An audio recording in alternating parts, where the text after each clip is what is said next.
Mohenjo in this valley, the buildings turned to glass. The sand turned to glass, and the bodies are still laying in the street right now today, holding hands, never been scavenged by animals. So wait a minute, where is this? Mohenjo. Are there photos that we can look at? Oh, yeah, look it up. Mohenjo in this valley, dead bodies still laying in the street thousands of years later. And nobody guess what? they just lay there? No one's covered them up? Nobody's covered them up. Yeah, when you put a Geiger counter over them, higher than background level radiation. Okay? Really? Yeah. And but aren't stones higher than background level radiation? Some stones are. Some stones are, especially like diorite and crystal granite.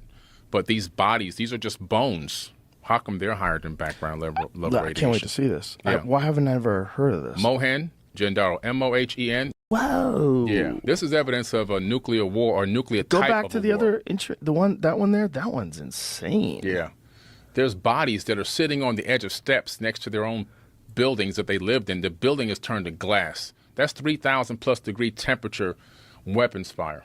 So there's a bunch of people that seem to die all at once, just scattered around? Yeah.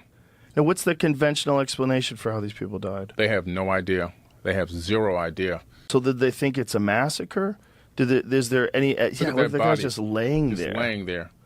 And that building, those stones are vitrified, which means 3,000 plus degree temperature. Oh, shit. What could have caused that level of temperature, energetic release?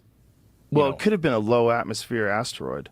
It could have been. I mean, just like that's possible. Tunguska. Yeah, it could have been a lot, but then their bones would have been splattered apart and broken into pieces. Good call. Yeah, that's a good call. Yeah, because they don't seem to be broken apart. No, they're not broken apart. Right. That impact would have shattered the bones and spread them out over a great distance. But without impact, even if you just look at the one that burst in the atmosphere in Tunguska, it just flattened trees. Flattened everything, all the trees. I think it's some insane, like 1 million acres or something crazy. Yeah, it's incredible. So how those big was bodies the Tunguska explosion?